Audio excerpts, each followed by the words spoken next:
You know, America's best days have yet to come, and that's because conservatives like you live the values of our great country. The Heritage Foundation ensures your voice is heard in the Washington swamp every day, shining the light on a bright future. The Heritage Foundation stands for your values, and they won't give up the fight because they know you never will. Paid for by the Heritage Foundation. He's here. He's here. Now, broadcasting from the underground command post, deep in the bowels of a hidden bunker, somewhere under the brick and steel of a nondescript building, we've once again made contact with our leader, Mark Levin.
Mark Levin here. Our number, 877-381-3811, 877-381-3811.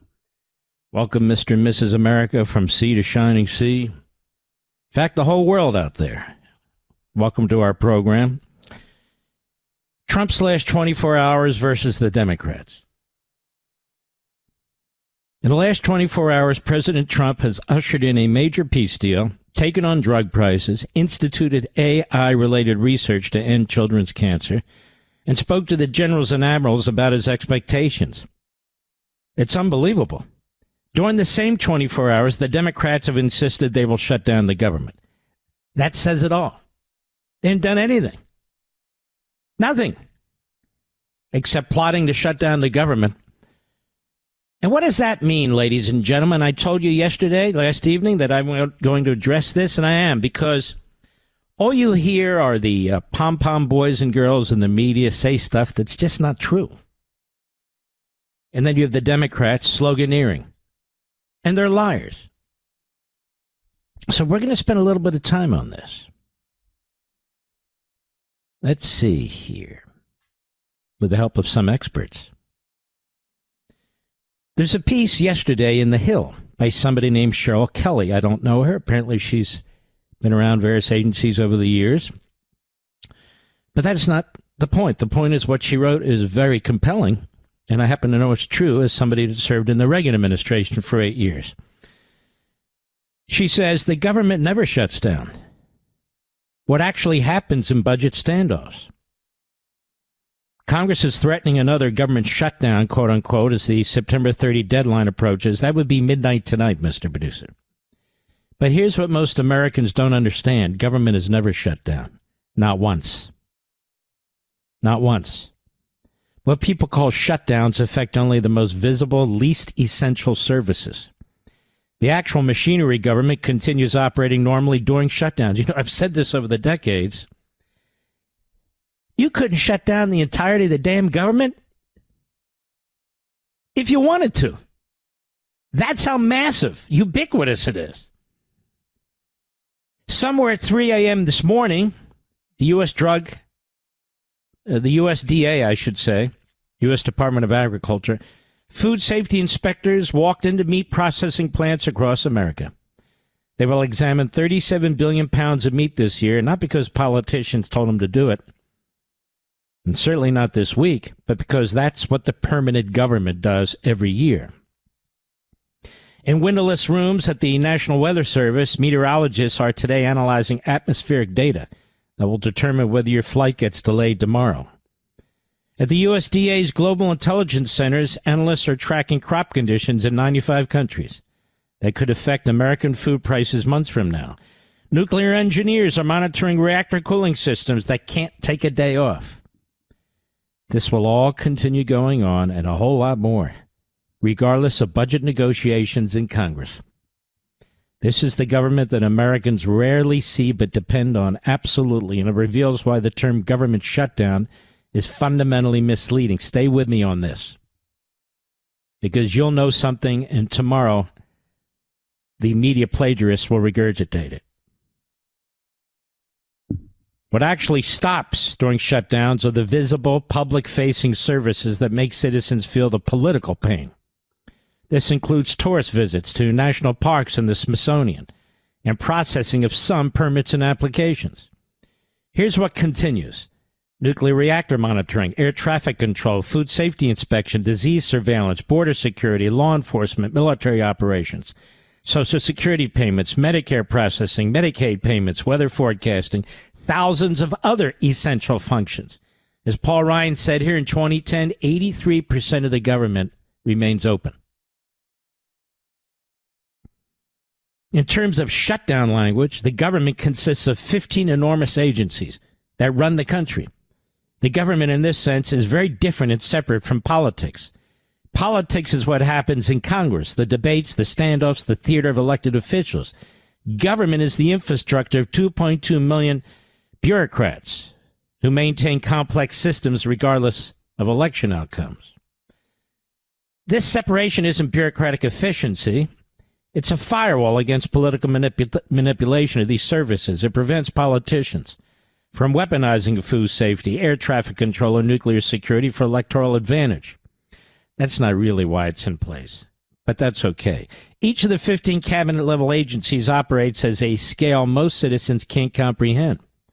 The Department of Transportation's FAA coordinates more than 44,000 daily flights, serving more than 3 million daily airline passengers across 29 million square miles of airspace. Its system is so complex that a single software glitch can ground planes nationwide. The Department of Health and Human Services processes Medicare claims for approximately 63 million Americans, with the program serving nearly everyone over 65, plus younger Americans with disabilities. Now, the Department of Energy manages not just power grids, but the entire nuclear weapons arsenal, warheads, delivery systems, and the scientific infrastructure that maintains them. The department's responsibilities include ensuring that nuclear reactors continue operating safely, regardless of the political standoffs. What does shut down theater actually cost taxpayers? Lost productivity, for starters, she explains. Shutdowns also result in special expenses specifically related to preparing for shutdowns. Shutdowns can cause economic disruption. Finally, shutdowns cause a great deal of administrative drama. The government's actual structure is both simpler and more complex than political rhetoric suggests. It's simpler because just 15 major agencies with clearly defined missions. It's more complex because each agency is as large as most multinational billion-dollar companies, and they operate multiple sophisticated systems that interlock with each other. The Department of Agriculture doesn't just inspect food, it manages global agricultural intelligence, rural banking systems, emergency food stockpiles, scientific research networks, and international trade relationships. When politicians threaten to, quote-unquote, shut down the department, they're really threatening to pause passport applications at rural offices, while inspectors continue examining meat and intelligence analysts keep tracking global grain supplies. So understanding the distinction would make Americans immune to much political manipulation. You can't be misled about agriculture policy if you know it involves operating intelligence networks in 95 countries. American government isn't all broken, it's just invisible. And she goes on. Well, I've read you this, not for the politics of it, or even her politics, whatever they may be. I read you this because the substance of it is true. 83% of the federal government does not shut down. It almost never shuts down. Almost never shuts down. And then you have certain programs that are specifically specifically excluded. They call these essential programs. But you understand the government considers most of the government essential. Veterans benefits continue to be paid. Medicare, Social Security checks continue to go out. Medicaid continues to be paid. Border security continues. The military continues. And I go on and on. They're specifically exempted, whether there's a budget or no budget. They keep plowing ahead. Here's how PBS writes it. A fight between Republicans and Democrats could lead to an October 1 federal government shutdown. Now, see what I mean? This is why I led with the other article. I've talked about this many, many times, regardless of that article, but I thought the article was very well stated. There is no government shutdown. Aspects of the government discontinue. Some of them are inconvenient and so forth and so on. There is no government shutdown. The government itself, Congress itself, has talked about essential and non-essential services. It is determined that 87% of what it does is essential. But it goes on, does PBS. Democrats are trying to leverage the must-pass bill to extend Affordable Care Act subsidies. Trump administration is tying a shutdown to potential mass federal worker layoffs. Current battle focuses on expiring subsidies for the Affordable Care Act, which is unaffordable. Obamacare, ask anybody who's on it. And the health care sucks. But that's much like the Biden presidency. It's unaffordable and it sucks.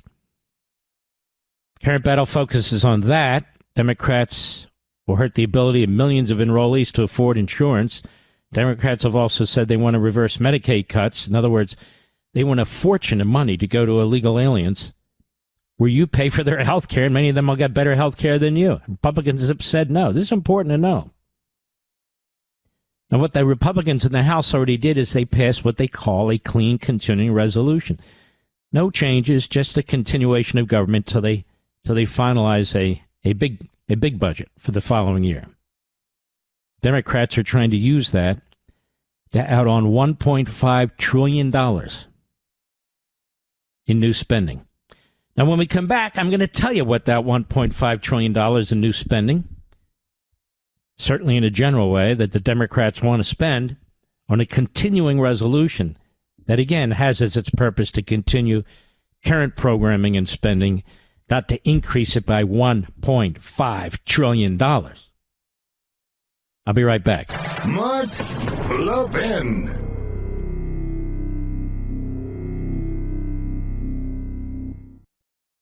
The youth of today will be the leaders of tomorrow, and it's more critical now than ever that we train up the next generation to fearlessly defend conservative values. The Heritage Foundation's Young Leaders Program equips young conservatives with the principled foundation and policy knowledge needed to stand up in a world increasingly hostile to conservatives. The Young Leaders Program is more than an internship. Participants work right alongside Heritage professionals, and they learn valuable workplace skills. They attend weekly policy briefings from Heritage's top experts and have access to practical skill-building workshops. They visit historical sites in Washington and even unparalleled mentorship opportunities. If you or anyone in your life is looking to spend a semester in our nation's capital with the best and the brightest of the conservative movement, please go to heritage.org/Levin, heritage.org/Levin. Go there today. Learn more about the Young Leaders Program. Applications for the spring semester close October 5th, so you have to hurry. Our nation's future depends on patriots like you, spreading the word to make sure the next generation is equipped. Go to heritage.org/Levin today. That's heritage.org/Levin. Paid for by the Heritage Foundation.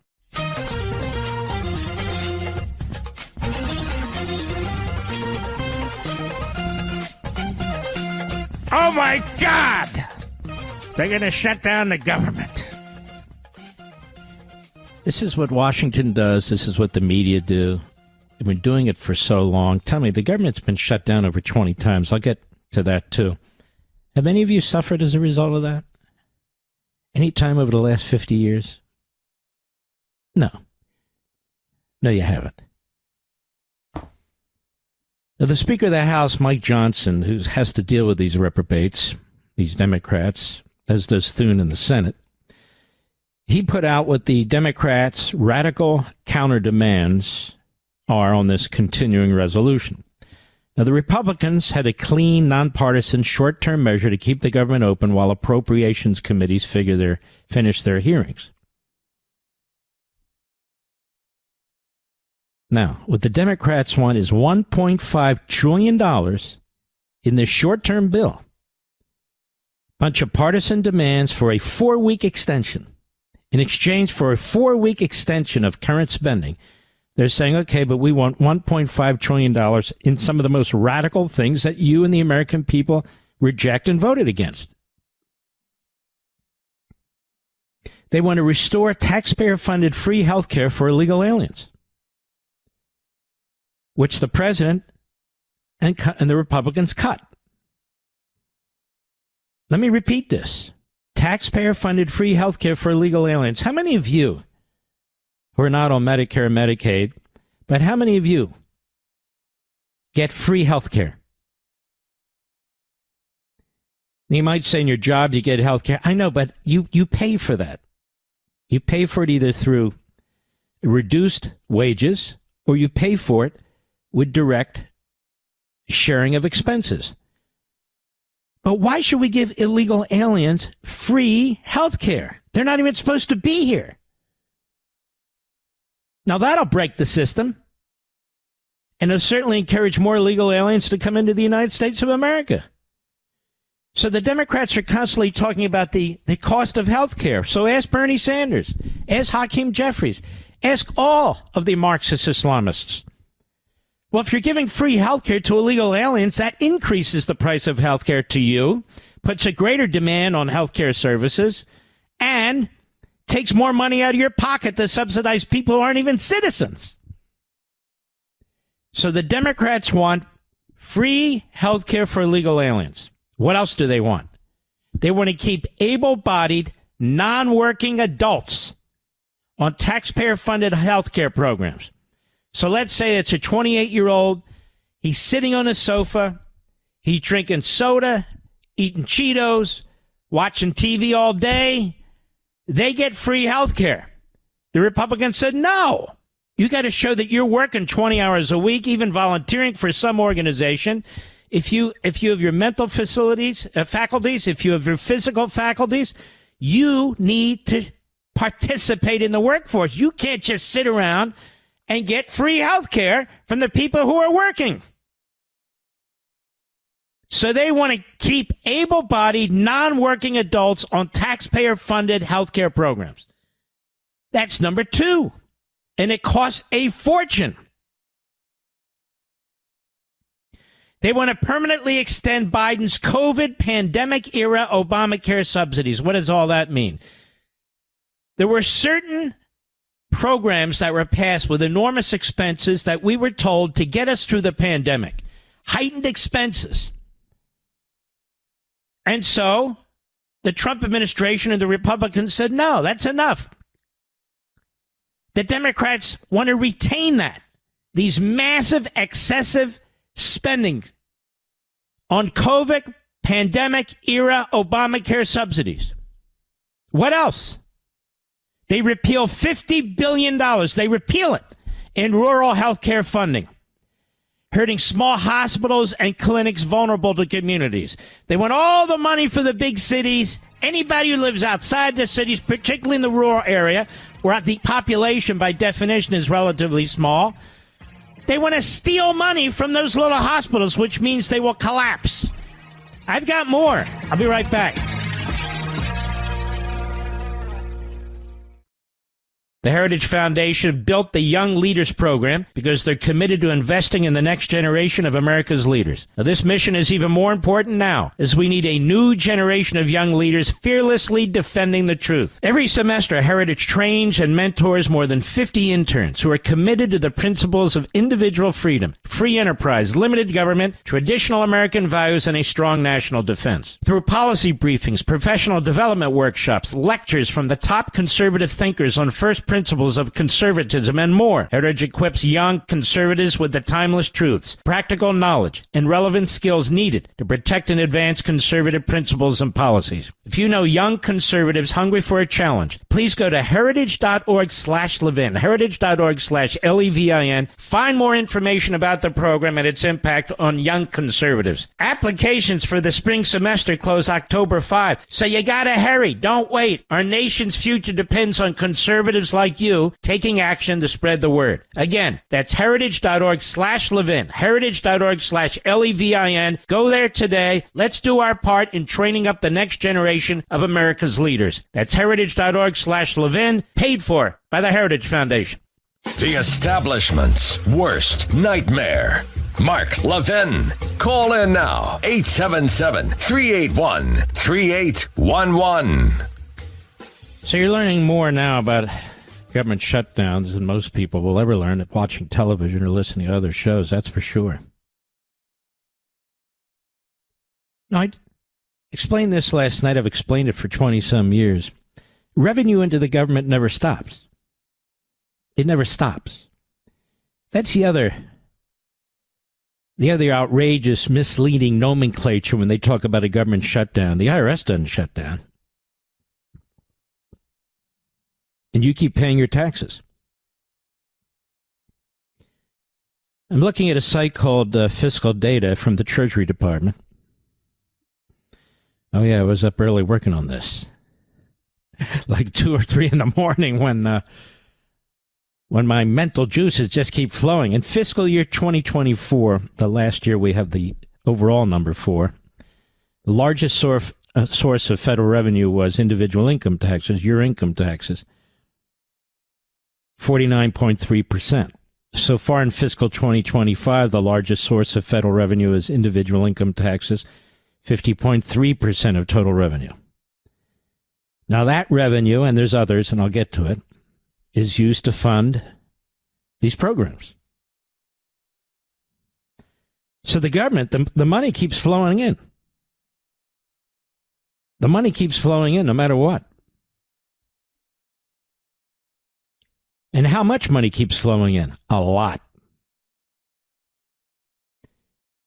That's giving you an example. In 2024, the government collected nearly $5 trillion. It's going to collect more this year. The government also collects revenue from services like admissions to national parks, custom duties on foreign imports, and of course tariffs now, which are significant. And the majority of this is used to pay bureaucrats, the buildings, the departments, the functioning of the government, as well as obviously some goods and maintenance and so forth.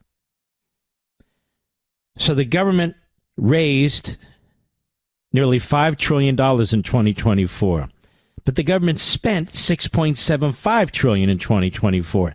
The official yearly deficit in 2024 was $1.83 trillion. See, that's the problem. But the money will continue to flow in, you understand? The money will continue to flow in. Now, most of the money the government gets comes from individual taxpayers, small businesses, and corporations through income taxes. Additional sources of tax revenue consist of excise taxes, estate taxes, and other taxes and fees. Now, you also pay another 34% of what the government takes in, Social Security and Medicare taxes. Now, most of you pay the Medicare taxes 100%. Social Security is paid in part by you and your employer. So that's another 34% or 84% of the federal revenue, in many cases, a direct taxation on you. They have trillions of dollars, $5 trillion. Now, revenue also comes from payments to federal agencies, like the Department of Interior, for leasing land and for herding, for drilling and so forth and so on. Your national park, the fees it charges, little stuff. Little stuff. So you have significant, massive federal revenue. And it's going up and up and up. Almost $5 trillion. But you have significant massive spending like mankind has never known. $6.75 trillion. A lot of that came from the spending by the Democrats on the so-called Inflation Reduction Act, which had nothing to do with it. A massive boondoggle, around $2 trillion. That it blew up the budget, blew up the economy with inflation, and is still lingering. It's still lingering. Now, this federal, in fiscal 2024, federal revenue was equal was equal to 17% of the total gross domestic product. Well, how much was the gross domestic product? It was $28.95 trillion. In other words, $29 trillion. That's a lot. 17% of the government's revenue, the government's revenue, 17% of that came straight out of the economy. Straight out of the economy. Massive. And that means that spending of the gross domestic product is around 19%. So what does that mean? Let's just round it off to 20%. That means of all the money spent in the United States, the federal government, out of every dollar, spent about 20 cents of every dollar. Spent 20 cents of every dollar.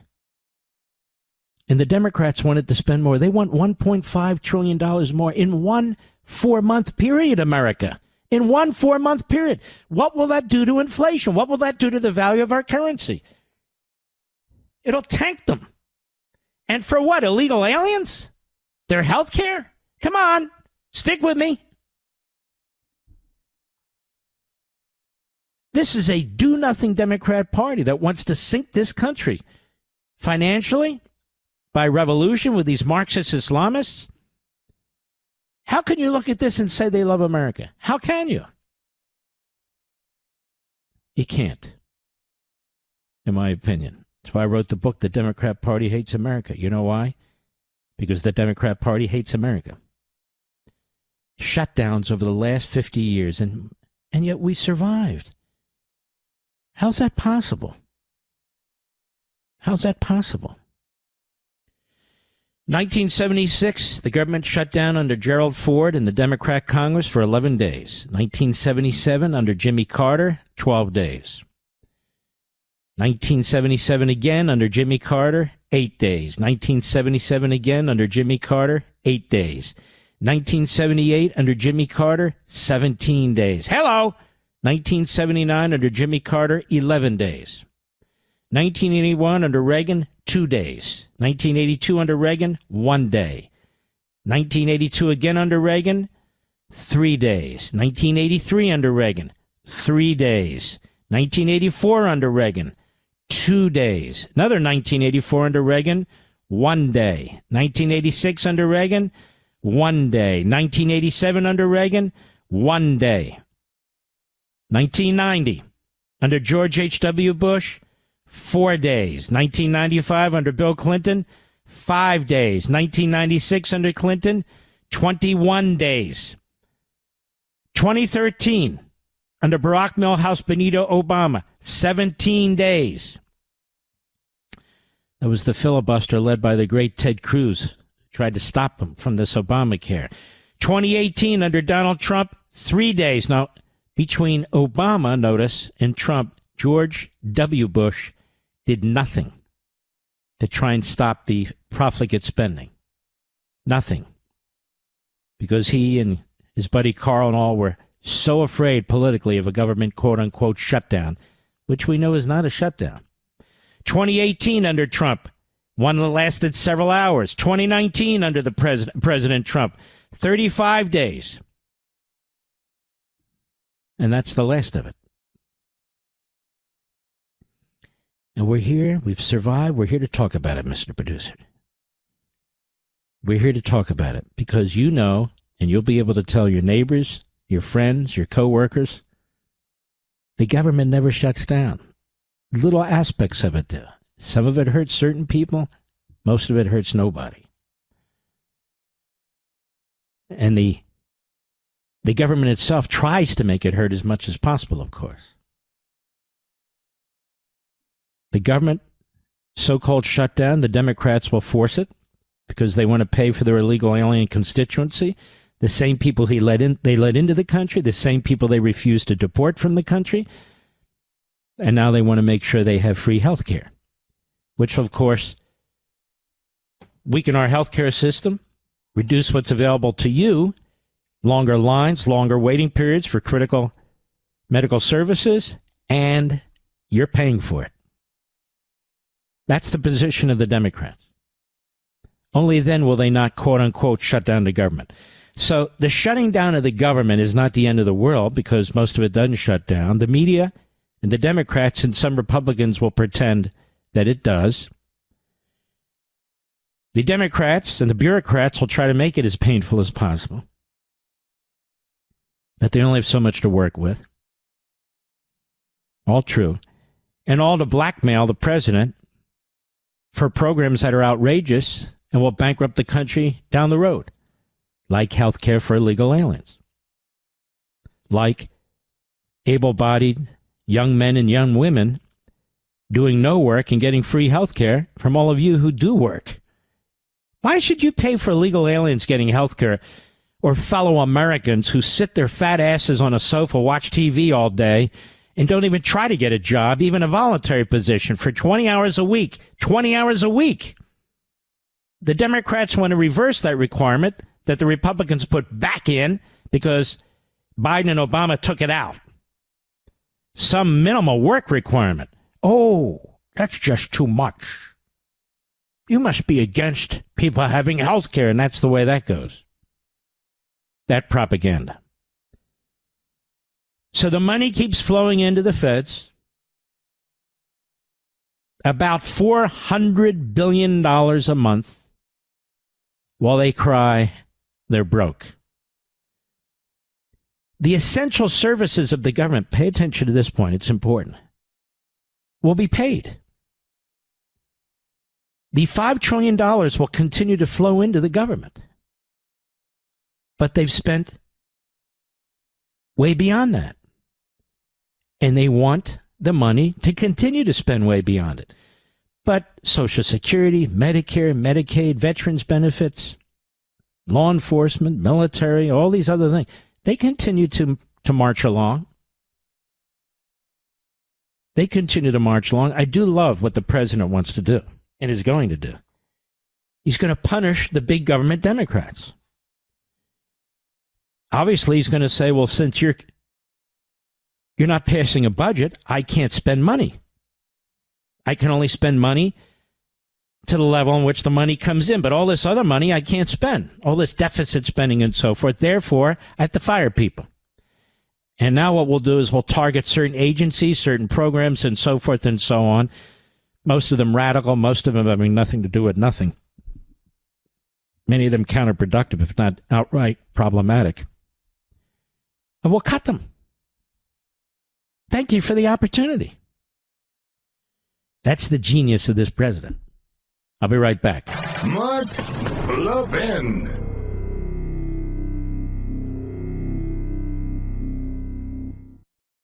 The youth of today will be the leaders of tomorrow, and it's more critical now than ever that we train up the next generation to fearlessly defend conservative values. The Heritage Foundation's Young Leaders Program equips young conservatives with the principled foundation and policy knowledge needed to stand up in a world increasingly hostile to conservatives. The Young Leaders Program is more than an internship. Participants work right alongside Heritage professionals, and they learn valuable workplace skills. They attend weekly policy briefings from Heritage's top experts and have access to practical skill-building workshops. They visit historical sites in Washington and even unparalleled mentorship opportunities. If you or anyone in your life is looking to spend a semester in our nation's capital with the best and the brightest of the conservative movement, please go to heritage.org/Levin, heritage.org/Levin. Go there today. Learn more about the Young Leaders Program. Applications for the spring semester close October 5th, so you have to hurry. Our nation's future depends on patriots like you, spreading the word to make sure the next generation is equipped. Go to heritage.org/Levin today. That's heritage.org/Levin. Paid for by the Heritage Foundation.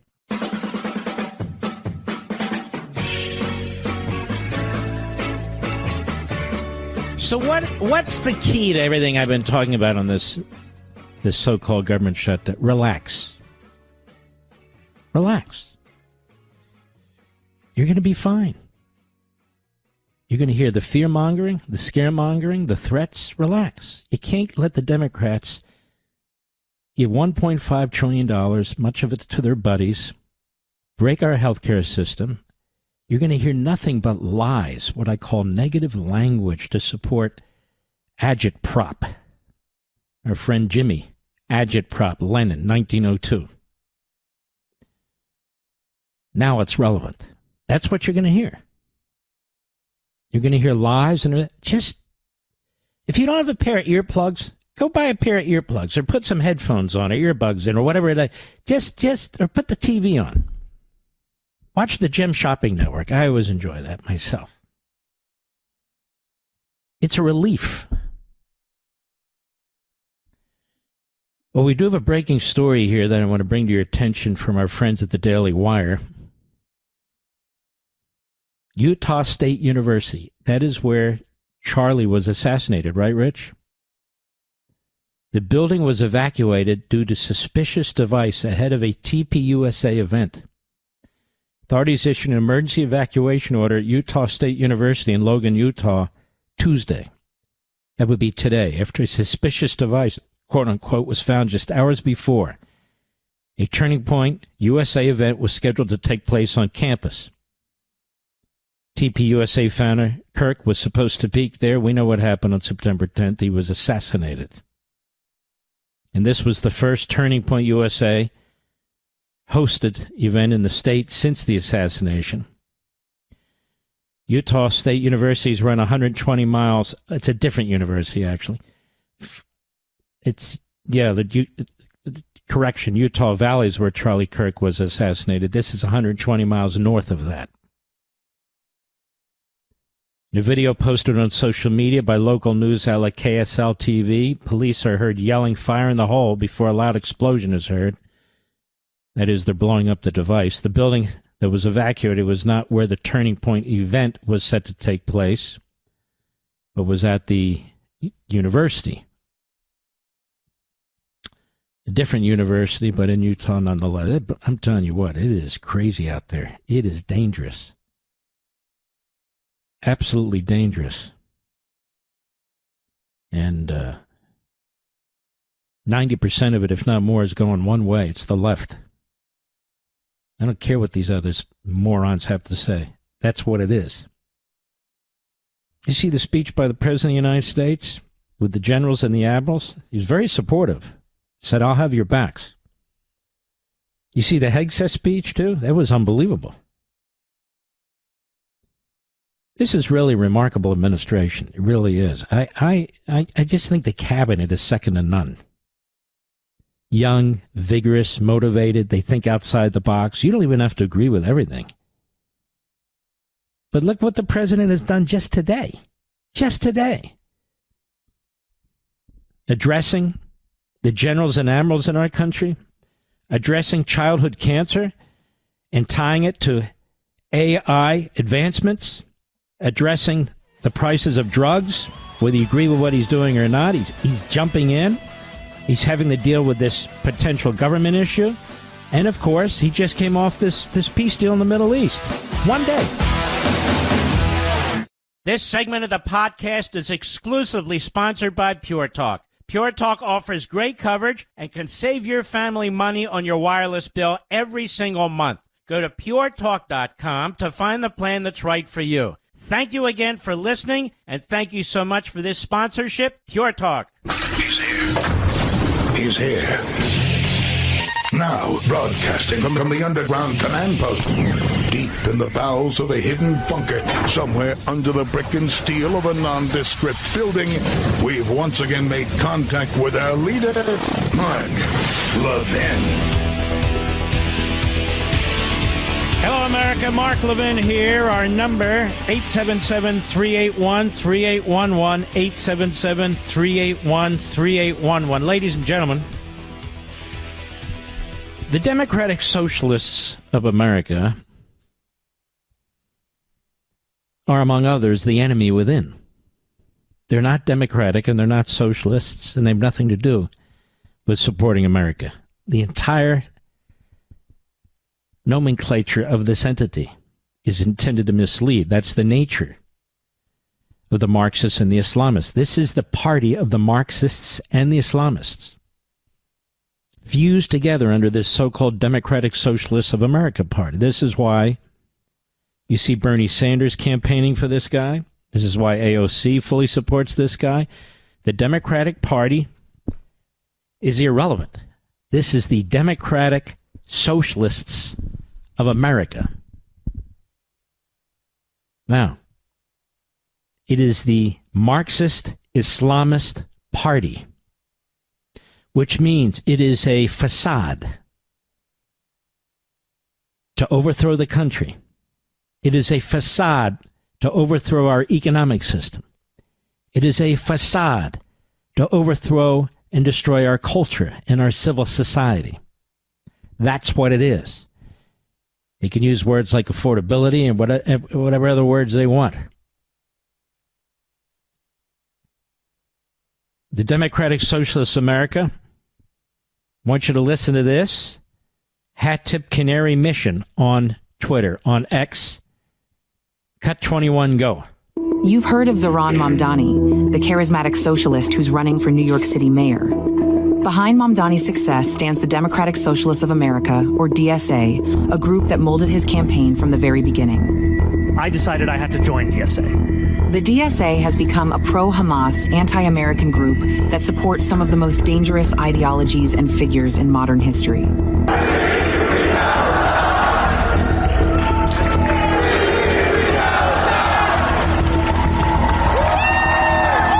On the 7th of October, while the massacre of Israelis was in full force, the DSA International Committee applauded Hamas.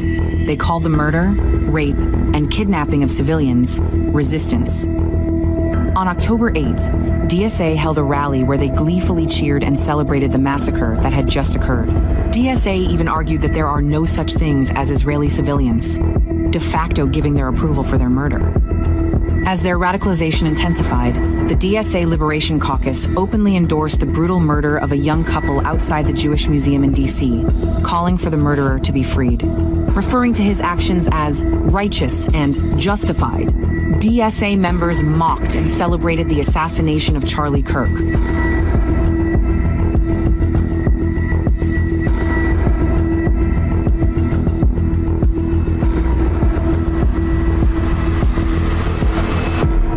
Support for terrorism and murder runs deep within the DSA. You know, I can think of no images like more stirring and heroic than the resistance fighters. They make figures like Hamas and quote-unquote terrorists. There are actual terrorists in the United States. The terror comes from the capitalists and their pawns. For the DSA, Israel is only the stepping stone. The real target is America. They loathe the very idea of America, denouncing it as empire. The DSA has to actually be serious. Like, we have to concretely be an actual threat to empire. So the most important thing that we can do is take that empire down from within. Ultimately to overthrow our own empire. We need a movement that can drive a stake to the heart of empire. We need to orient ourselves towards insurrection. We know how to fight now because we are all fighters. In the words of the co-chair of Philly DSA, they want to build a communist party, unifying colonized people to start to attack the walls of empire to prepare for its final destruction.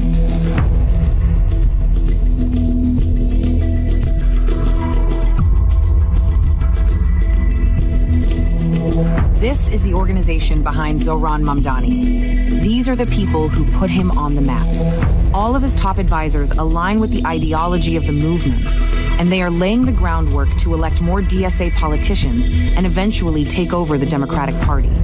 We collaborated with the Zohran Mamdani campaign. We wrote the platform with him. He comes out of our membership organization. We can have people like Zohran all over the country. We can run 1,000 Zohrans across the country. The DSA made Mamdani. Don't let them destroy America. Now, that's incredibly effective and very, very important because it lays it out. It's what I've been saying. Mamdani supports terrorism. That's why he will not denounce Hamas. Mamdani's party supports terrorism. They support Hamas, and they support what Hamas did on October 7th.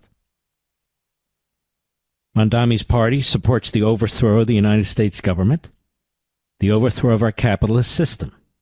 These are not liberals. These are not old-time Democrat Party operatives. These are Marxist-Islamists. I come to you behind this microphone and I say over and over again that people like Tucker Carlson and his ilk, they're distracting our country. They're undermining our country while we're trying to deal with these true, real threats, these enemies from within. They're obsessed with their hatred for Jews in Israel, and Netanyahu in particular, because Netanyahu stands up to them and fights them. And you'll notice from time to time this cabal stabs the president in the back. Again, not friendly disagreement, that he should be impeached.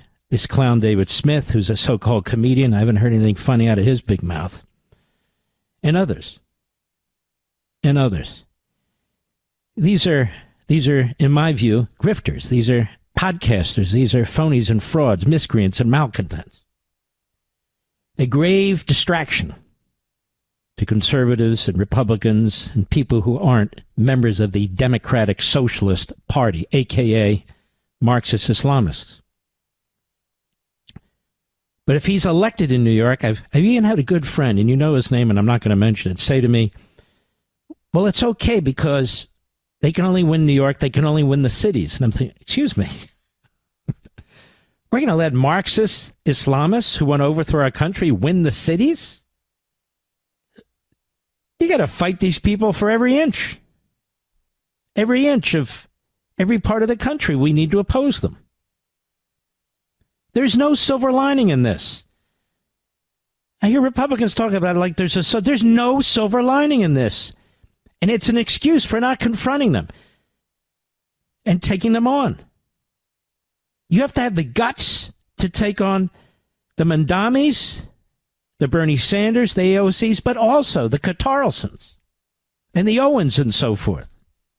You have to take them all on because you won't recognize your country if any of them succeed. Any of them. But Mamdani is a very radicalized individual.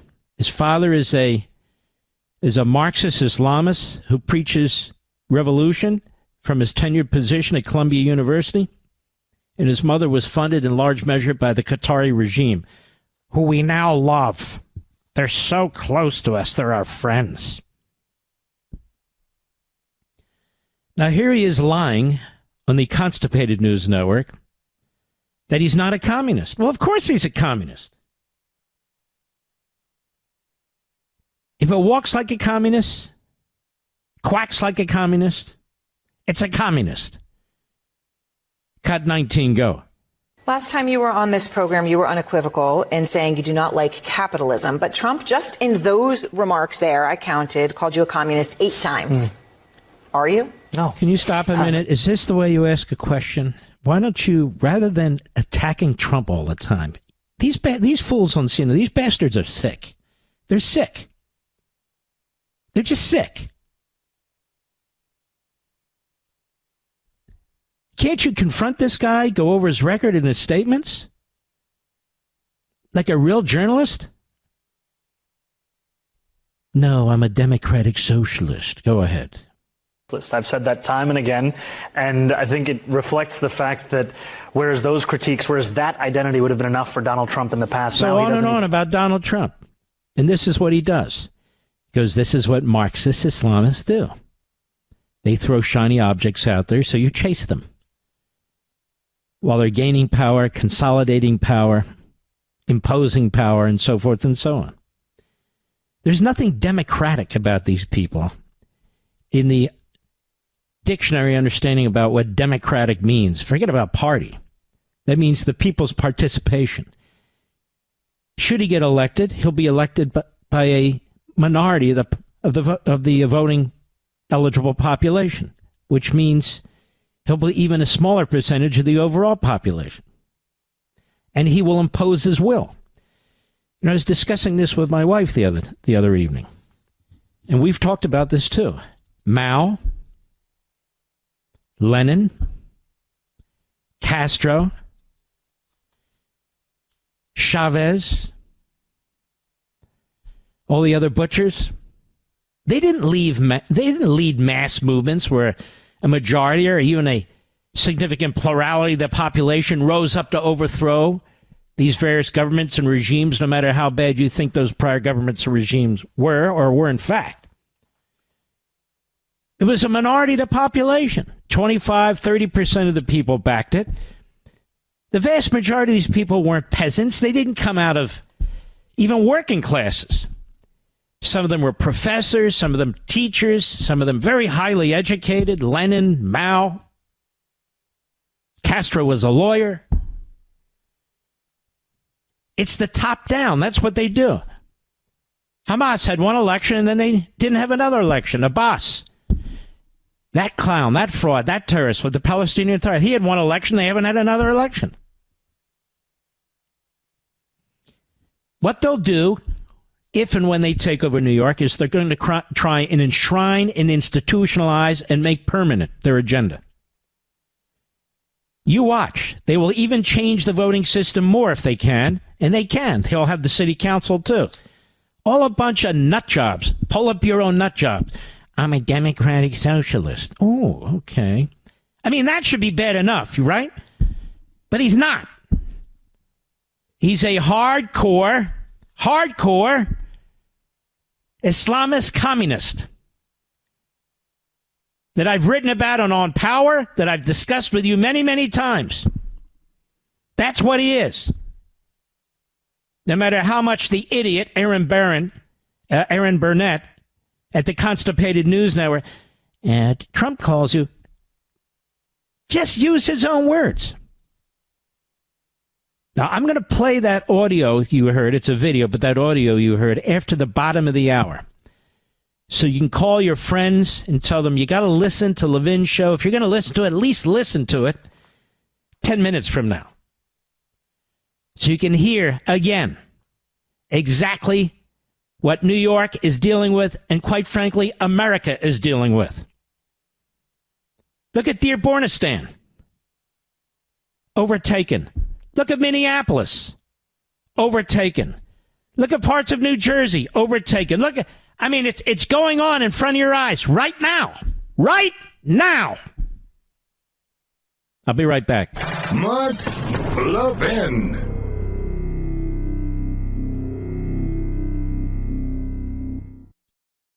Our society works because of the freedoms guaranteed by the First Amendment. Everyday Americans should be able to speak openly and honestly about family and traditional values without retribution from the government. And that's a principle Pure Talk proudly supports. They sponsor my show, which allows me to stand strong behind the microphone every day and share the truth with you. If you want to support brands that defend freedom and pro-American values, I strongly encourage you to switch your wireless service to Pure Talk. You're going to get great 5G coverage on an extremely reliable and secure network, and with plans from just $25 a month, you'll save a ton of money. And Pure Talk also believes in creating American jobs and supporting America's small businesses. So if you're a small business owner, you can save even more while enjoying white glove service. Stand with the companies who share your values. Go to puretalk.com/Levin. That's puretalk.com/Levin to switch to my favorite wireless company right now, Pure Talk, and you'll save an additional 50% off your first month. Again, puretalk.com/Levin. Make the switch, folks. Make it today.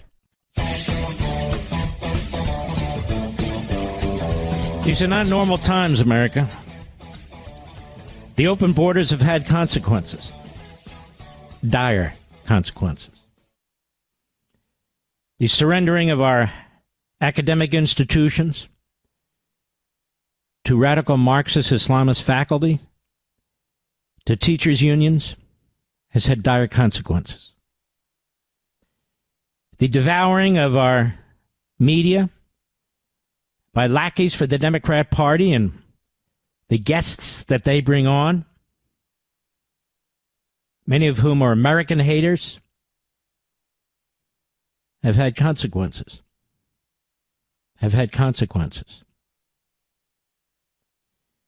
The failure to confront individuals who we thought used to be allies in the media, friends,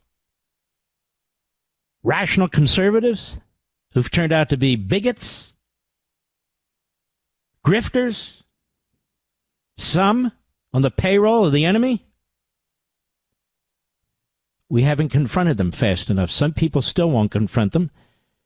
Folks, you have no idea how many people whisper to me, text me, email me, call me every day complaining about these people, but don't have the balls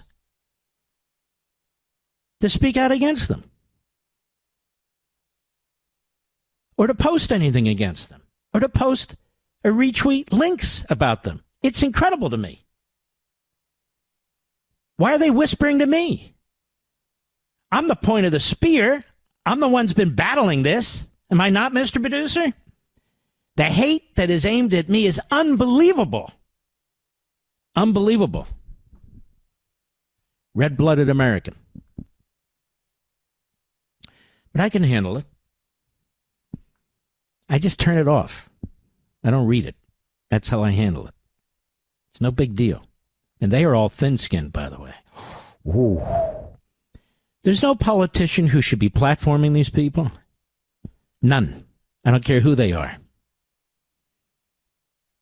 There's no public figure in broadcasting or podcasting who should make excuses for these people or split hairs about them.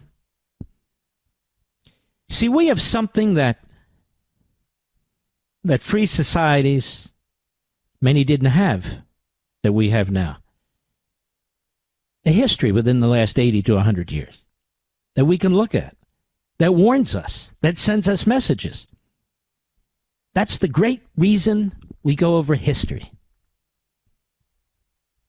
There are movements afoot that seek to destroy you and your family and your job and your lifestyle and your faith. You should be upset and concerned about how few people in conservative talk radio, how few people on network and cable TV are confronting this. It should bother you a lot because you rely on us, people like me, to help deal with this, to help us get through something like this, to help us conquer something like this. Silence in the face of evil,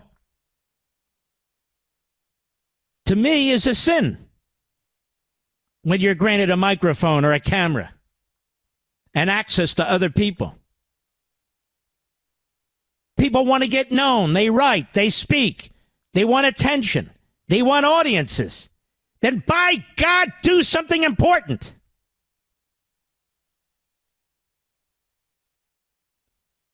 Lots more. We're going to play that audio when we return, so let everybody know. I think it's incredibly compelling about Mamdani, about his Marxist-Islamist party. Oh, it's Democratic Socialism. Excuse me. We'll call it what it is. Not the fakers out there. I'll be right back. Our society works because of the freedoms guaranteed by the First Amendment. Everyday Americans should be able to speak openly and honestly about family and traditional values without retribution from the government. And that's a principle Pure Talk proudly supports. They sponsor my show, which allows me to stand strong behind the microphone every day and share the truth with you. If you want to support brands that defend freedom and pro-American values, I strongly encourage you to switch your wireless service to Pure Talk. You're going to get great 5G coverage on an extremely reliable and secure network, and with plans from just $25 a month, you'll save a ton of money. And Pure Talk also believes in creating American jobs and supporting America's small businesses. So if you're a small business owner, you can save even more while enjoying white glove service. Stand with the companies who share your values. Go to puretalk.com/Levin. That's puretalk.com/Levin to switch to my favorite wireless company right now, Pure Talk. And you'll save an additional 50% off your first month. Again, puretalk.com/Levin. Make the switch, folks. Make it today. Mark Levin, tough as hell. That's why I like Mark Levin. And I'm not sure a lot of people like him. He's tough as hell. But I like him. I love him. Call in now. 877-381-3811. This is where the truth talks and the bull walks. If you want to hear bull, you got 1,000 choices out there. Podcasters, radio hosts, TV. 1,000 choices. You know, it takes a little bit of guts to listen to this program, doesn't it, Mr. Producer? It really does. It takes a little bit of guts, a willingness to know exactly what's going on and who's doing what.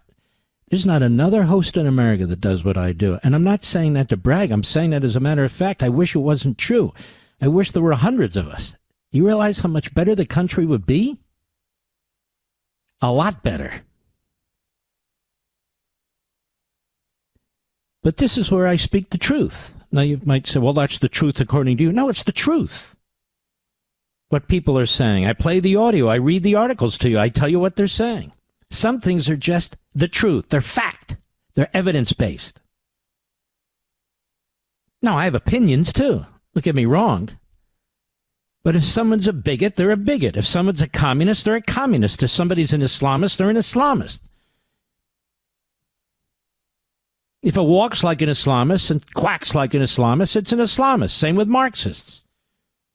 Same with grifters. It is what it is.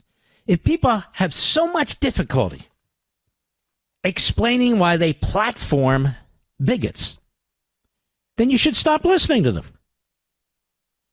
The reason they're platforming them is because they agree with them. That doesn't mean I agree with everything, but you agree. I'll give you an example. How many of you would hang around bigots? How many of you would hang around racists? How many of you would hang around anti-Semites? How many? None of you. Red-blooded, patriotic Mr. and Mrs. America out there, you want nothing to do with them. I want nothing to do with them. You don't platform them. You don't call them your friend. And from public figures, that's the minimum. What they should be doing is openly denouncing them. You can't count on one hand the number of radio hosts who have the guts to call these people out. Not on one hand. Not on one hand. What's happened to conservative talk radio? Where is it? You know who I would be standing by, who would be leading the pack? It would be Rush Limbaugh. Everybody says they want to be Rush Limbaugh. Rush Limbaugh was their hero. Then pay attention to what he did and what he said. God knows I did. It's why we were best friends. F. Lee Levin. And we miss Rush badly. Badly. So you're stuck with me. I want to tell you about a fantastic, fantastic group. A fellowship on a mission. The anniversary of Israel's October 7th is 7 days away. 2 years ago. 2 years ago. In this date, the world came together. Much of it, anyway. In honor of the 12,000 souls that were horribly tortured and raped and murdered, dismembered. So many were taken into captivity. Many are still in captivity. A day to stand with family members whose grief is inconsolable. What happened? 2 years ago, also unleashed the Jew haters, the Israel haters. They're all out of the closet now. These anti-Semitic threats and deadly acts of violence are immense. They're constant. I have 3 examples in our own country, and probably so many under the radar today. And look at Europe. It looks like the 1930s in Europe right now. It certainly does. With the modern Nazis, the Islamists, among others. The weak, feckless, quisling governments over there. And here, the weak, feckless podcasters and radio hosts who don't speak out. They're afraid. They're afraid they'll lose their jobs. They're afraid they won't get ratings. They're afraid you'll turn on them. It's quite the opposite. It's the opposite. I want to play again for people who didn't hear it. People come and go from a radio show, unfortunately, but that's the way it works. I want to play for you a video that was put together by Canary Mission, and it's on Twitter. It's on X. But the Democratic Socialists of America. They're not Democratic Socialists of America. They're Marxist-Islamists. They hate America. They are communists. They support terrorism. They celebrated October 7th. They celebrate Hamas as a resistance movement. They hate you. They hate our country. They want to overthrow our country. They've destroyed our colleges and universities. They're taking aim at our government/public schools. This is serious, serious, serious. They have the useful idiots, the grifters on the right, and they have the activists on the left. Cut 21, go. You've heard of Zohran Mamdani, the charismatic socialist who's running for New York City mayor. Behind Mamdani's success stands the Democratic Socialists of America, or DSA, a group that molded his campaign from the very beginning. I decided I had to join DSA. The DSA has become a pro-Hamas, anti-American group that supports some of the most dangerous ideologies and figures in modern history.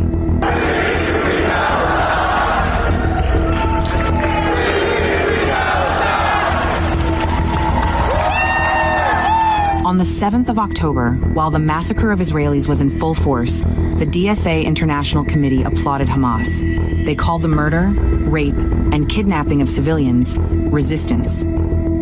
On October 8th, DSA held a rally where they gleefully cheered and celebrated the massacre that had just occurred.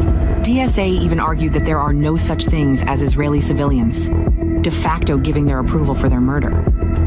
As their radicalization intensified, the DSA Liberation Caucus openly endorsed the brutal murder of a young couple outside the Jewish Museum in D.C., calling for the murderer to be freed. Referring to his actions as righteous and justified, DSA members mocked and celebrated the assassination of Charlie Kirk.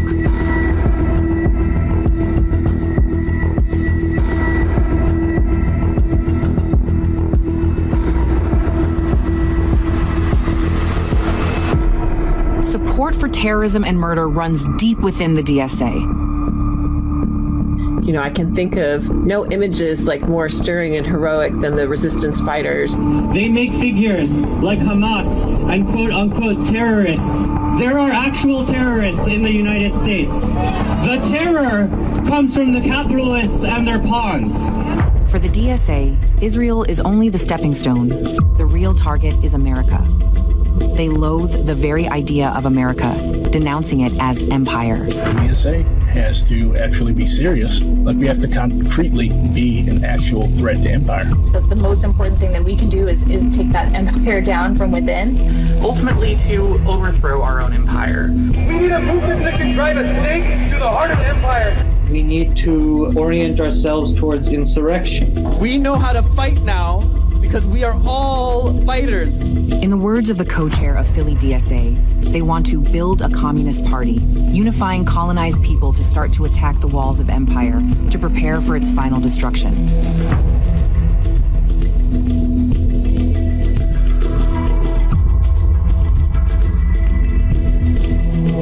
This is the organization behind Zohran Mamdani. These are the people who put him on the map. All of his top advisors align with the ideology of the movement, and they are laying the groundwork to elect more DSA politicians and eventually take over the Democratic Party. We collaborated with the Zohran Mamdani campaign. We wrote the platform with him. He comes out of our membership organization. We can have people like Zohran all over the country. We can run 1,000 Zohrans across the country. The DSA made Mamdani. Don't let them destroy America. For any Republican that says this is good for the Republican Party, stop listening to them. They're thoroughly stupid. I'll be right back. Mark Levin.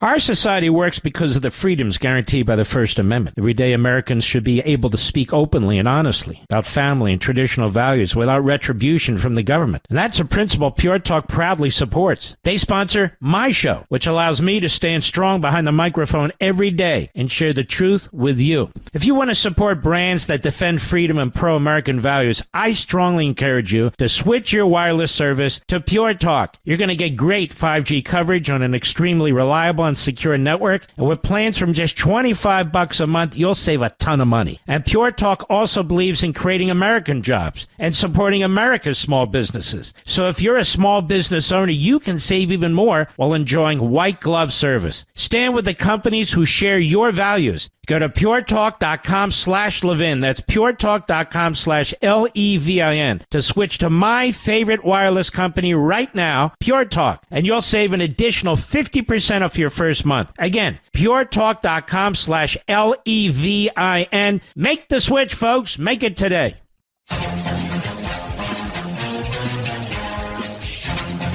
National Review Online, America's young communists really believe true communism has never been tried. It's too bad. 100 million dead human beings later, this is what happens when it comes to ignorance.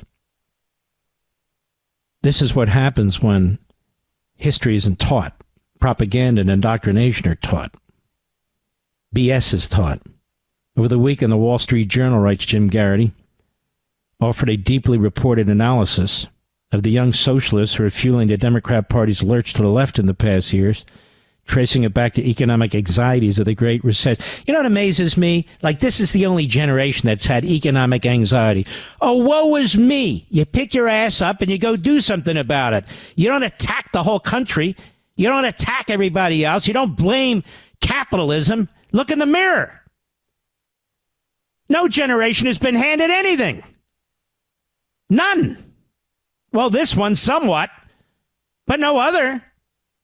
Oh, woe is me, economic hardship. Economic hardship? This isn't the Great Depression. This is ridiculous. The excuses.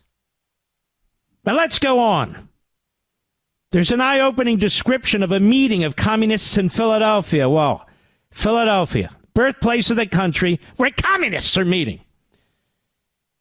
It says on a recent evening, 15 comrades from the Northwest Philadelphia cell of the Revolutionary Communists of America. How do you think Mamdani would feel about this group? He would love them. That's the point. Gathered for their weekly meeting in a classroom at Thomas Jefferson University. Is that not ironic, Mr. Producer? The mostly 20 and 30-somethings have eschewed or skewed the Mao caps and Che Guevara T-shirts of previous generations. Soon, though, terms like ruling class, parasitic, bourgeoisie, dialectic were bandied about the room. This is Karl Marx, basically, as they settled into an earnest discussion of the assigned reading, an article entitled Morality in the Class Struggle. It's amazing. It's amazing. They'll never read a book called American Marxism that'll set them straight. I'm sure you of that. References to the 2008 crisis were also plentiful. What 2008 crisis? Did we have a crisis in 2008? Anyway, several members invoked it when explaining what prompted them to ditch the milquetoast left, as one called it. Zach Piquel, 34, blamed the crisis for taking his father's job, causing his community in central Pennsylvania to be whittled away. The system never really recovered from 2008, said Nico Melton, 25, who claimed to have become disillusioned while studying at the Wharton School, the University of Pennsylvania, the capitalist bastion that is Trump's alma mater. Melton was one of just a few members when the cell was formed about a year ago. Times the meeting felt like a support group, in this case, for people suffering from the modern economy. Oh, I'm sorry. Oh. So let's destroy America. Communism, they acknowledge, hadn't worked anywhere in the world that had been attempted, at least not yet.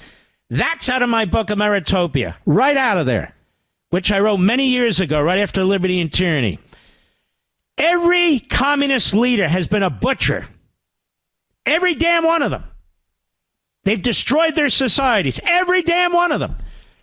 And they always say, well, it's never really been tried.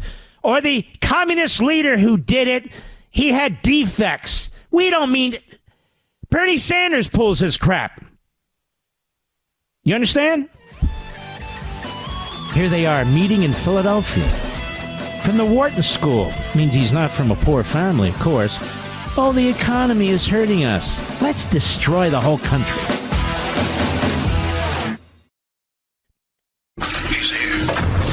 He's here. Now, broadcasting from the underground command post, deep in the bowels of a hidden bunker, somewhere under the brick and steel of a nondescript building, we've once again made contact with our leader, Mark Levin. Hello, America. Mark Levin here. Our number, 877-381-3811, 877-381-3811. I want to finish this piece in National Review by Jim Garrity. And in this meeting of young communists in Philadelphia, at times the meeting felt like a support group, in this case for people suffering from the modern economy. Of course, they never suffer from economic woes in communist nations, do they? Communism, they acknowledged, hadn't worked anywhere in the world that had been attempted, at least not yet. So Garrity observes, now I just want you to take a moment to savor the off-the-charts arrogance, to look at the entire evil history of communism, with its gulags, secret police, invasions, wholesale suppression of dissent and free speech, political prisoners, forced labor camps, the Holodomor, the Great Purge, the Cultural Revolution in China, the Cambodian genocide, and modern-day North Korea, and then to conclude, yes, but we can make it work better. It will be different when we do it. And this is Mamdani. Every previous group of communists has been equally convinced that this time everything will turn out differently. Concentrating massive amounts of power in the state won't lead to the corruption of those running it. No. The stifling of dissent will be for the greater good. The state punishment of those who disagree will be fair and not abusive, and a workers' paradise is just a 5-year plan away. It would be funny if it didn't represent such willful blindness, and if people like this weren't gaining more strength in the modern Democrat Party. That's what I mean. You can't dismiss this. This is a problem. It's a big problem. And I'm not going to dismiss it. I mean, you've got this going on in the biggest city in America and in other cities. Dearborn, a.k.a. Dearbornistan. So here you have a mayor who's a proud Islamist. A police chief who's a proud Islamist. A city council, the vast majority of which proud Islamists. Dearborn, Michigan. Isn't that the birthplace of the Ford Motor Company? I believe it is. And so they play the morning prayer at 5 in the morning, the call to the morning prayer, and 5 times a day. So this pastor goes to a council meeting where the mayor is there. I guess he's the head of the council, whatever. Doesn't matter. And he raises concerns about this. Or something related to it. And the Islamist mayor tells the pastor, "You're not welcome here. You're not even welcome in our community. Get out."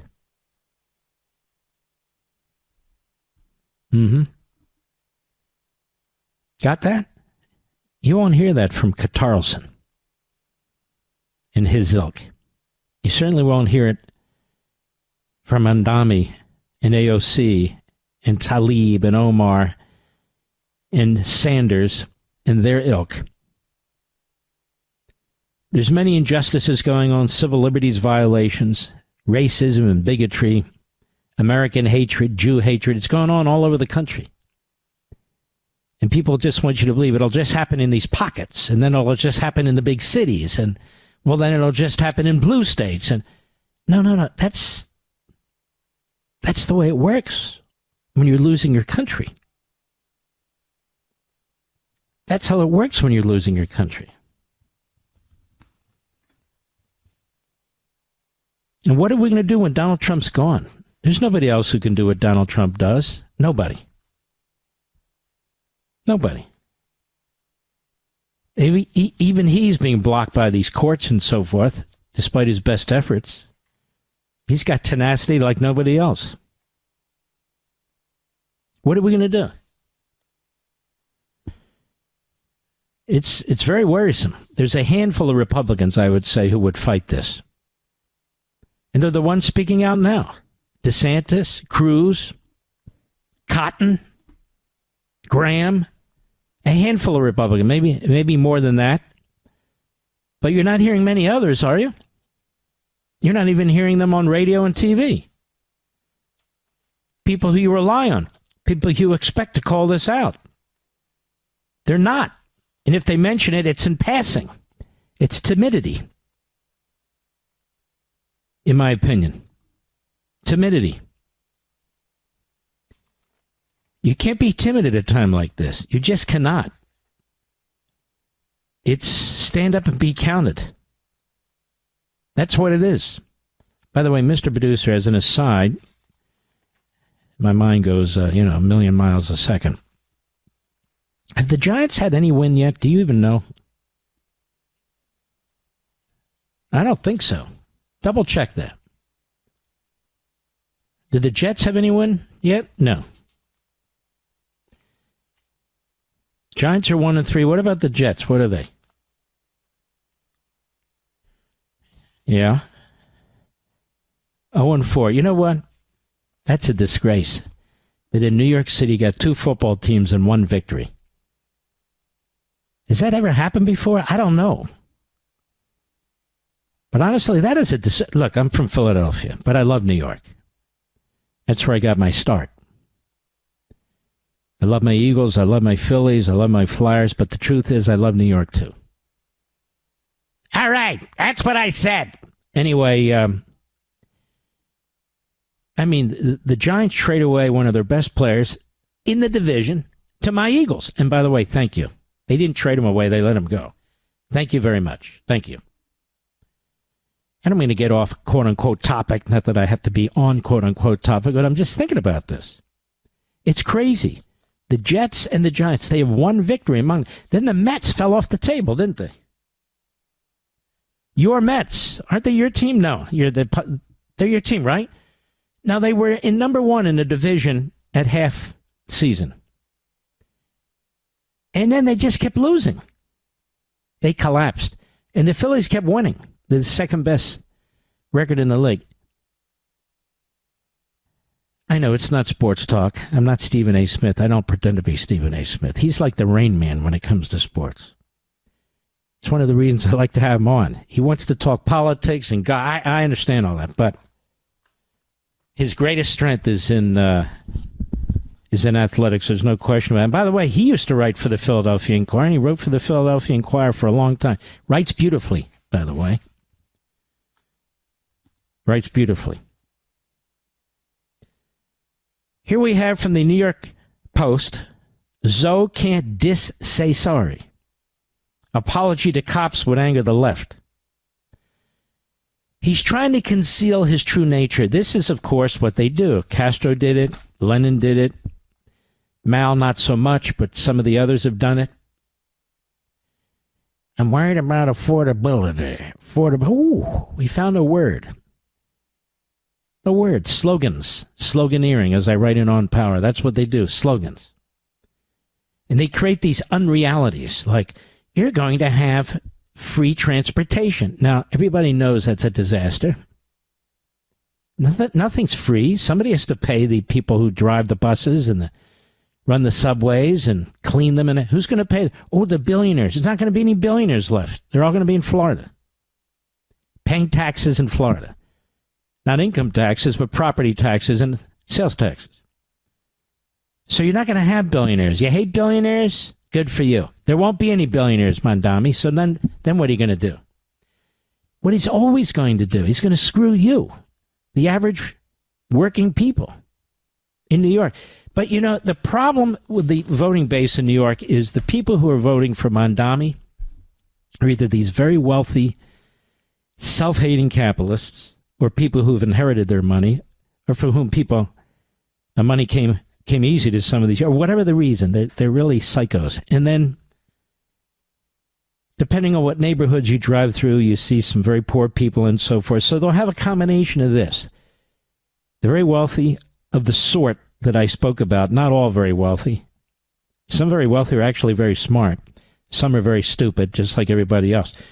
You're going to have sort of the lower echelon, and then you're going to have young people. Hey, he's right about affordability, you know? Oh, yeah. And really, communism hasn't really been tried properly, you know? It hasn't been tried. No, it hasn't. And I'm tired of working a 40-hour week. Why should I be working 40 hours for the man, for the system? I don't want to work 40 hours a week. I'll be right back. Mark Levin.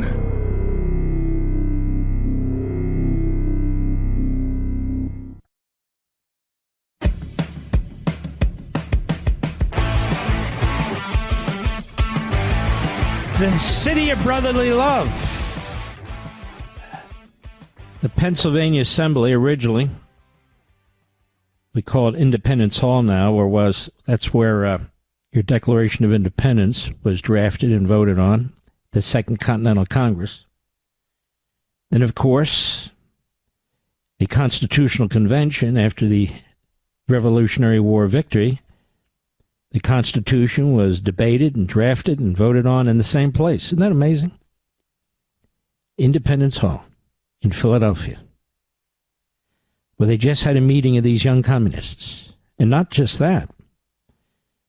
They raised a Chinese flag at the City Hall in Philadelphia.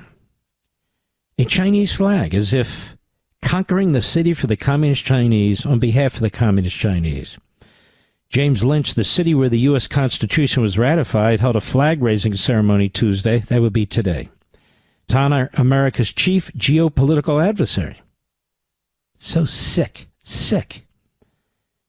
Philadelphia is defending its decision to hold a flag-raising ceremony for China at City Hall on the grounds that the ceremony honored the cultural heritage of one of the city's immigrant communities rather than the Chinese government.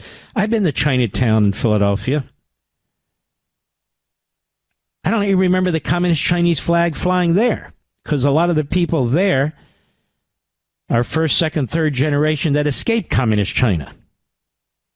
The flag-raising ceremony was approved, hold on now, through the Philadelphia Honors Diversity Flag-Raising Program.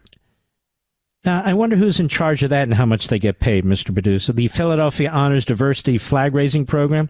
Only two flags are banned, the American flag and the Israeli flag. I guarantee it. Oh, yeah. was established in 2018 to celebrate the cultural heritage and contribution of city's immigrant communities. Philadelphia city solicitor Renee Garcia said in a statement provided to National Review, "These ceremonies are not official endorsements." Of course not. Of course not. Just that the city flies these flags. It's not official. You understand? This is sick. In Philadelphia? I mean, seriously, folks? What the hell's going on in this country? And these people will get elected and elected and re-elected. These are one-party cities. One-party cities. Let's go to Dave, Artesia, New Mexico, on the Mark Levin app. Dave, how are you, my friend? I am doing great. And yourself? Let me look. Spectacular. Thank you. Ah, man, I'm so glad. Hey, I just wanted to call, and I had read a quote the other day from Karl Marx, and I can't remember which book it was in, but he had said that socialism is just a mere transition phase between capitalism. I think that's in my book. Oh, well, it's somewhere between that, because socialism doesn't work. So, and I knew you'd know where it was. Well, I have it in at least 3 books, different quotes about that. And what he said, and let me just explain it, is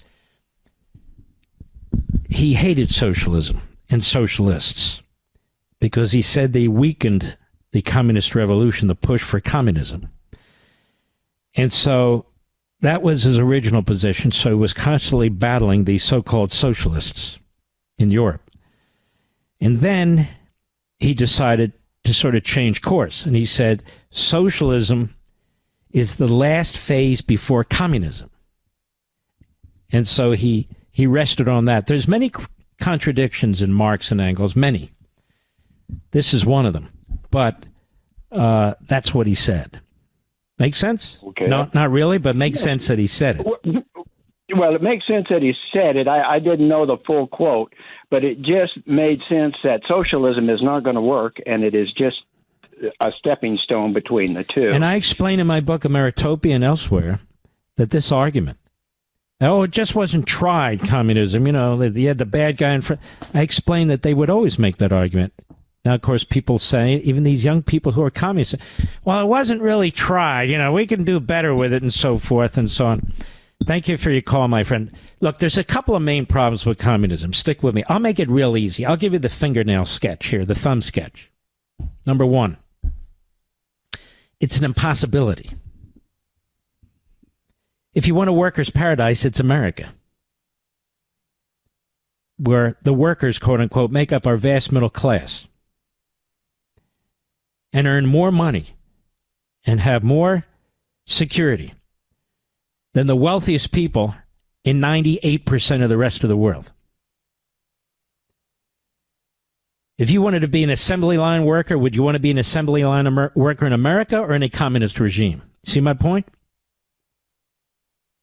That's number 1. Number 2, as the great American Industrial Revolution showed,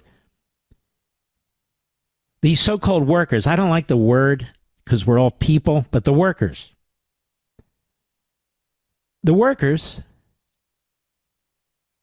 have electricity, have clean running water, have automobiles, and I can go on and on and on. Despite all the propaganda about the robber barons and all the rest, that's the truth. And today, the workers have more access to more types of food and bread and on and on. You go to a supermarket than any, as I've said repeatedly, wealthy people, kings, queens, emperors of the past.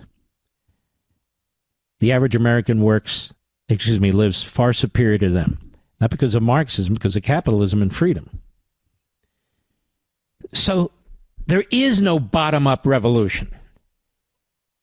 Our people, our middle class, fight the wars. Fill the police forces. Fill ICE. The Border Patrol. The FBI. And all the rest of the agencies. Hardworking Americans to defend the country. So he was wrong about that too. That's why now communism, as Grensky wrote, and Italian communists at the turn of the last century needs to really be imposed from the top down, not the bottom up. Does that sound like a people's paradise to you? Does that sound like democratic socialism to you? There's nothing democratic about it. There's much more, but let me just add this one point as the music goes. There is no end game for humanity on Earth. So when somebody writes about an ideology or a philosophy and says, we'll have a workers' paradise and all will be fantastic, that can never happen and will never happen, at least not without God. I'll be back. The one-man antidote for liberal media bias. Mark Levin. Call him now at 877-381-3811. What I was saying when I was rudely interrupted by the break, Marx tells you how humanity will end. He has no idea how humanity will end. The workers' paradise. Furthermore, that's not the way human nature works. Humanity will end when there's a workers' paradise. What does that mean? What is a workers' paradise?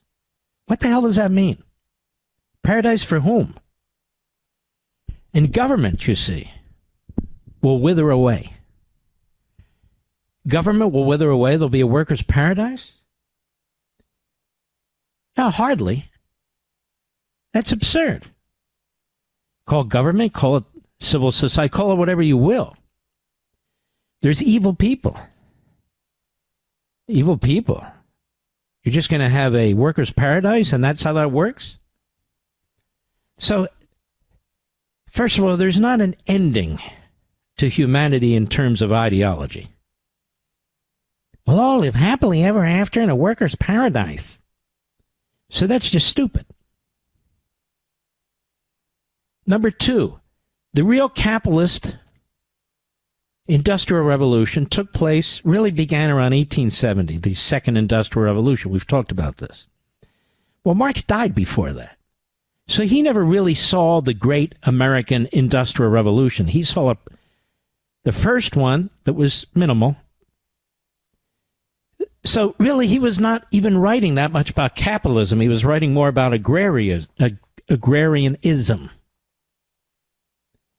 Okay, I'm not trying to get into the weeds. I'm just trying to explain how ridiculous this is. That people even spew this crap. This nonsensical crap. And yet they do. Let's take a few calls. George, Atlantic City, New Jersey, one of our favorite places. Ventnor, Margate, Ocean City. We love that whole line of towns along the Atlantic Ocean. Julie and I, my wife. Our great affiliate there is WPGG. George, go right ahead, please. All right. Good evening, Mark. I'm so happy that I am able to listen to you on the radio. I love your show. Always did. Thank you. Thank you. It really brought a tear to my eye when I knew that this Chinese communist flag was flying in Philadelphia, the birthplace of our country. Mm-hmm. It's so outlandish. Now, they do this apparently for cultural diversity. Here we go right. again. So what? Yeah. Do they ever think about the Taiwanese? Yeah, no, that's too much diversity, you see. Okay. So you'll never see that. That's what we draw the line. Okay. Yep. It's sick. It really is. How about the American flag? I wonder if they do that these days. No, we're not diverse enough, okay? That's, right. They would never consider that. It's funny, these people that talk about diversity, when it comes to diversity of opinion, they don't want us to have an opinion. They don't want us to voice our opinions. They don't want us anywhere. Nowhere. Yeah. Oh, yeah. They don't want to hear anything about what we have to say. We just have to have what they have to say shoved right down our diversity. Now, do you live in Atlantic City? Absolutely. I'm overlooking Brigantine as we speak. Oh, my gosh. Beautiful. Beautiful. Do you live? You live in Atlantic City, so you don't live on the ocean, like towards the ocean, or do you? I'm right on the ocean. Yes. Oh, very nice. bit on the Atlantic Ocean from where I am. You know where the inlet is between Atlantic City and Brigantine? I'm right on it. I do. And you know what? The beach there, that beach is so fabulous because it's so big. And the sand is soft. And it's very nice. I grew up our summers as a kid there in a condominium called the Berkeley condominium. Do you know where that is? Oh, absolutely. Right at the end, right next to Ventnor. Didn't cost that much. The Berkeley is 2 blocks from Ventnor. That's it. And even at the time, my parents didn't have a ton of money. They were able to get that.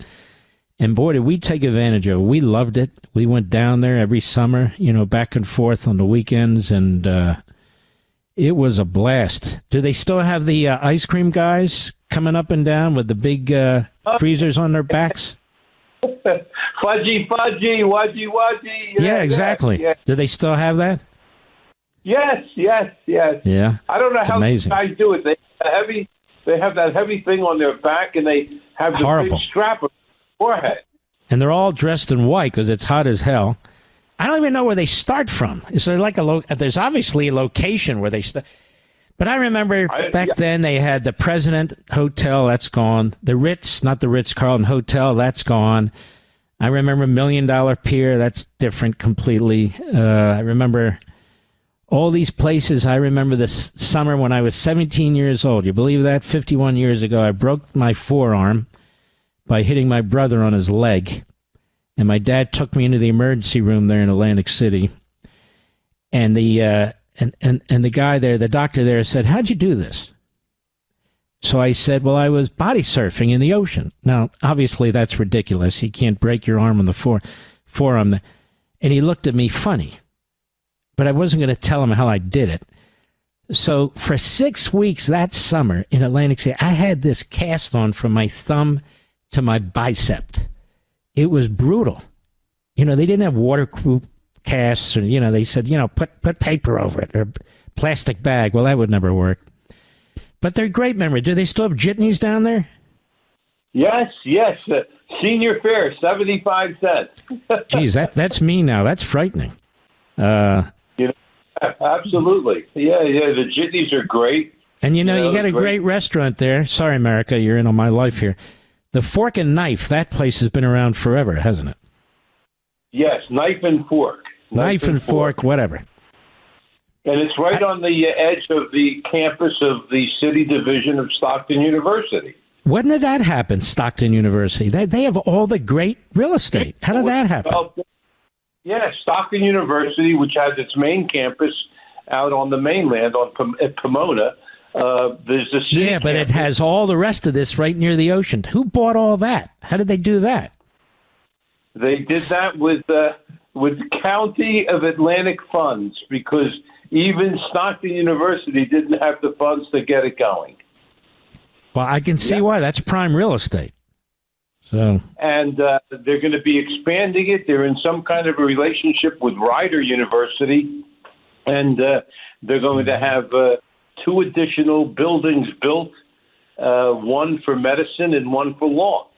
That's fantastic. Well, listen, call again. I'm having a blast here. The rest of the country probably doesn't give a damn. But I love Atlantic City and all those other towns here. It's just fantastic. My brother, George, you take care of yourself and call again. We appreciate it very, very much. All right. A little bit there. What do you think, Mr. Producer? Mr. Producer fell asleep. Let's go to John, Milwaukee, Wisconsin, on the Mark Levin app. John, how are you, sir?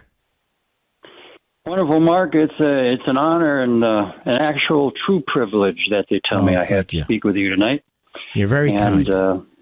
By the way, I loved your story. I'm a storyteller, and 42 years of nursing. I always told all my newbies, you never ask a patient how they are. You ask them who they are, and then you find out what they really need. Wow. So, good for you. It works. And so that's why I love hearing about your life, because it helps us know who you are. So thank you for that.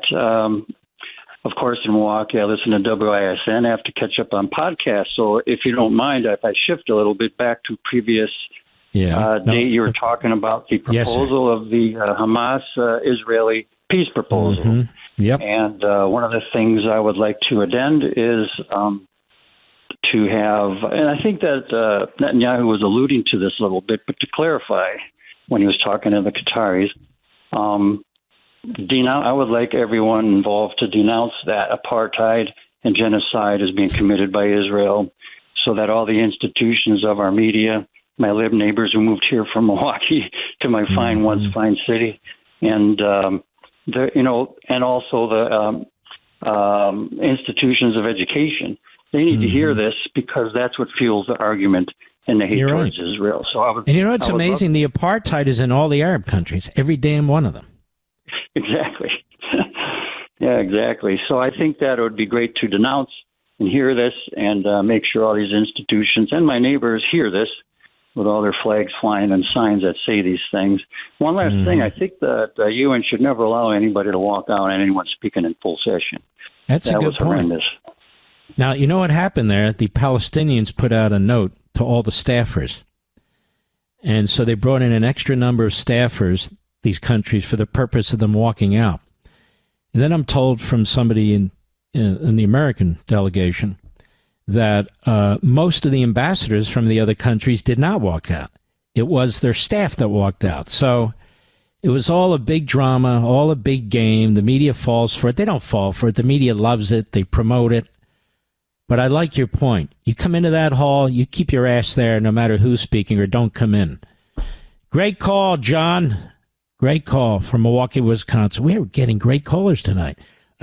We'll be right back. Mark Levin.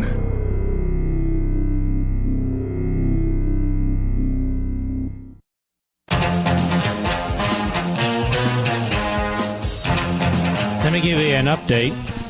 Newsworthy. The Democrats voted down the last chance continuing resolution, a clean continuing resolution. So, at just before midnight, the government will, quote unquote, shut down. Don't be nervous. Don't get worried. You don't need to pull the tent out and put it out in the backyard. We went through this. Majority Leader Thune in the Senate says they're going to vote again in the morning. Meanwhile, a letter has gone out to all the agency's heads from the director of OMB, Russell Vought, informing them these people are to show up, and also they are to get in place all the mechanisms for shutting everything down. And I'm sure they have a plan for firing people and eliminating different programs and so forth. At least that's what they said, and I hope they do, because I think that's very smart. Very, very effective. Just make sure you pin it on their foreheads. Let's go to Sandra. Gutenberg, New Jersey. How are you, Sandra? I'm good, Mark. How are you? Very well, thank you. Mark, I wanted to tell you, every day I'm growing more and more resentful because of the double standard we're facing. And what I mean is the ICE agents who need to wear masks to protect themselves from the cartels, the gangs, the threats in the city, getting spit in the face, whatever it is. But why is it okay that I see all these people for religious reasons, and I respect it and I understand it, their faces are covered up. All I see are their eyes in my town where I live. Why is that okay, but not this? First of all, I'm going to be perfectly honest with you. It's frightening. The first time I saw this 7 or 8 years ago at a mall in Loudoun County, it was one woman, head to toe covered except for 2 eyes in the mouth. I said, holy mackerel. I mean, seriously? No, don't get me wrong. People are free to practice their faith as they wish. I don't know if that woman's free to do anything. But I thought, wow, it's just incredible to me. Well, of course, the answer to that will be that that's their faith and they can do it. But when it comes to ICE, you know, they're part of the government. It has nothing to do with faith. But it does have something to do with their security and the security of their family. So I think the question I would ask is, why do the Democrats and their ilk want ICE agents harmed and their families harmed? Because they're sick. That's why. Sick in the noggin, sick in the head. They're violent. They're vile. They hate the country. That's why I wrote the book. But I get your point. Yeah. Okay, Anything else, my friend? Thank you so much. No, we're I going to love bring. listening to you every night. I learned Well, so much thank you. from you, Mark, and you're so great. You're one of a kind. Well, you know, as good but as you know, Rush I've been Limbaugh. told to go. I've been told to go back to Israel. No, I say, no, go back no, to no, Israel. no. I'm You an say- American. I'm a red-blooded American. I was born. Now go back to Israel, Levin. Go back to Israel. These are the nudniks, the morons that I have to deal with. You stay right where you are. We love you right here. Well, thank you. Thank you. They don't even say go back to Virginia, Mr. Producer, when I'm in Florida. It's go back to Israel. So many sick bastards out there, it's not even funny. But thank you, patriotic Americans. We salute our armed forces, police officers, firefighters, emergency personnel, our truckers, the men and women in Ukraine. That's right, I said it. The men and women in Israel. That's right, I said it. And the American people. Thank God for us. Thank God for you. See you tomorrow.